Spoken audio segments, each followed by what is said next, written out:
கல்வி என்றது அந்த அப்படின்னு சொன்னால் இதுக்கு நீங்க சொன்னா இதுக்கு முதல் மிருதங்கம் வாசிச்சது அது ஒரு கலை, அடுத்தது கல்வி. ரெண்டும் வந்து ஒரு மனுஷனுக்கு அடிப்படை தளம் மாதிரி ரெண்டுமே இருந்தாலே அவன் தன் வாழ்வியல்ல நல்ல பண்பாடுகளையும் எல்லாத்தையுமே பழகி கொள்வான். கல்வியுமா தான் சொல்லிக் கொடுக்கும், அது மாதிரி கலையுமா தான் சொல்லிக் கொடுக்கும்.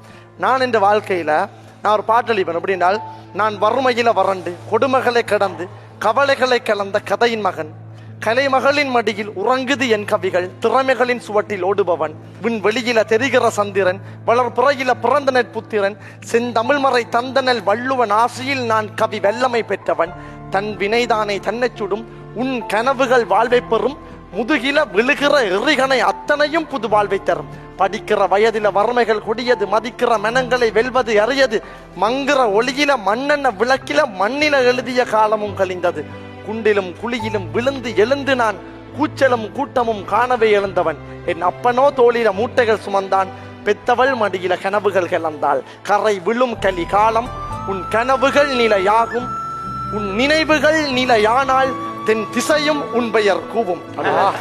சூப்பர். இது வந்து பாகிஸ்தா, இது நீ சொன்னதெல்லாம் அப்துல் கலாம் சாருக்கே பொருந்தும். அதான் என்றால் என்னுடைய வாழ்க்கையிலேயே அப்படிதான் இருந்தது. என்றால் ஒரு ஆரம்ப கல்வி வந்து எனக்கு தெரியும் கொஞ்சம் பரவாயில்லை. அண்ணாலாம் வந்து கேலண்டர்ல வர்ற சைட் அந்த ஒயிட் லைன்ல எழுதி படிச்சேன்னு சொல்லி அம்மா சொல்லுவாங்க. அப்படிதான் இந்த பிள்ளைய படிப்பிச்சு நான். ஸோ கல்வி என்றது எவ்வளவு முக்கியத்துவம் என்றால் பிள்ளைகளை கல்வி என்ற விஷயத்துல எப்பவுமே அதில் தடை கொடுக்காமல் கல்வியை முன்னிறுத்தி அதுக்கு பிறகு கலையையும் கொடுங்கன்றதான் என்னுடைய வேண்டுகோள்.